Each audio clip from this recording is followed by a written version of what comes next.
In this video, I'm going to talk to you a little bit about grain with paper and why you should pay attention to it in bookbinding.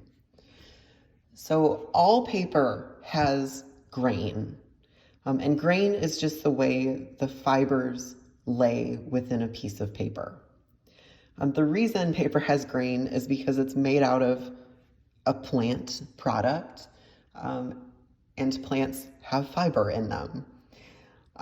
Most commonly we see paper that's made out of cotton, but there are all kinds of different types of plants that get made into paper, and they all have grain. Long story short, all paper has grain. Sometimes you'll find paper where you can't really find a grain, for instance, printer paper. It's made to be so uniform that there is very, very little grain and you kind of don't have to pay attention to it in that sense. But if you're using nicer paper, heavier weight paper, and you're spending more and more time on projects, you'll really want to pay attention to this because it can kind of make or break the book you're working on. So there are a couple different ways to find the grain, and there are a couple different reasons it's really important.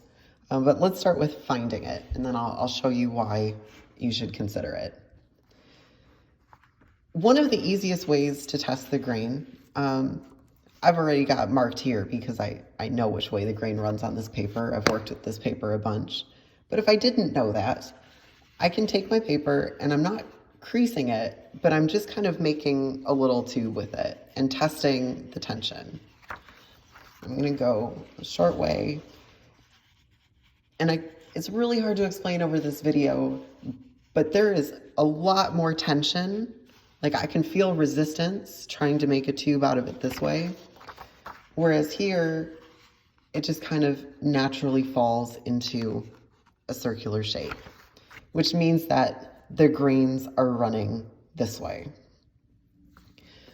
What this means is that if I were to take a piece of paper and rip this, it would rip quite evenly. And actually, I'm just going to do that for you guys for the sake of demonstration.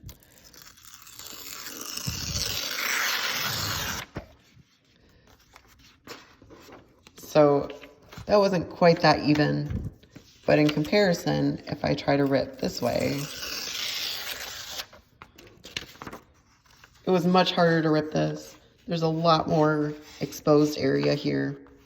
This is a much cleaner rip. This shows me that the fibers are more or less aligned this way.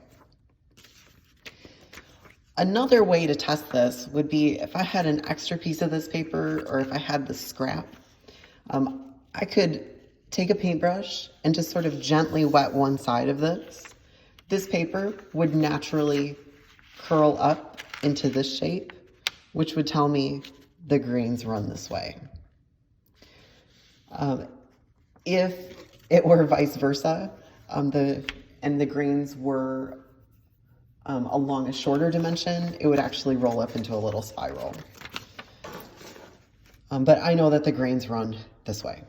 So what that means is when the time comes for me to bind my book, ideally I want to put whatever crease I'm working with along the grain of the paper. And it will give me a nice, very tidy crease. I didn't even use a bone folder.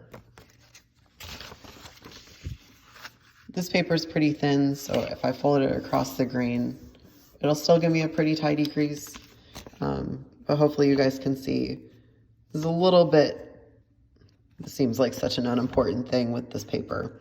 But here, things are very crisp.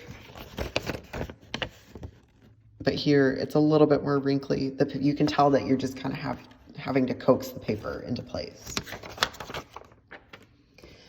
Now, why is that important? This seems like such a really small detail that you shouldn't have to consider it. Ideally, you want the grains of your paper to be running parallel, so in the same direction as your spine. The reason for that is I'm going to use this book because I know I did this wrong. I was using scrap paper, and so I kind of disregarded my own advice. If your paper is running perpendicular or against your spine, What'll happen is that on a really humid day, your book will actually swell, the grains will swell, and your pages will start to make a parentheses shape. What that does is it actually starts to stress your spine and how your spine is sewn together. You don't want that, right? If you're spending so much time making a really beautiful, beautiful handcrafted book, make sure you do something right. Make sure you pay attention to little details like that, because it'll kind of make or break the craftsmanship in your book. Now, that's not always possible. So my good, bad example here, I had this paper, right? If I unfold this, you can see this is all one big piece of paper. I've got notes from a workshop I've taught previously. I had this piece of paper and I did not want to make a book that was this long and skinny. So I decided to disregard my own advice because I wanted a book that was in this format. I'm okay with that decision. I went into it with my eyes open, so I know that this is probably not the greatest book with the longest life, but there's also something to be said for using what you've got. So think about that. Think about the paper you have when you're going to plan your book. Sometimes it's just not possible to put the grain in the correct orientation, but it is something to know and something to definitely be aware of as you make books.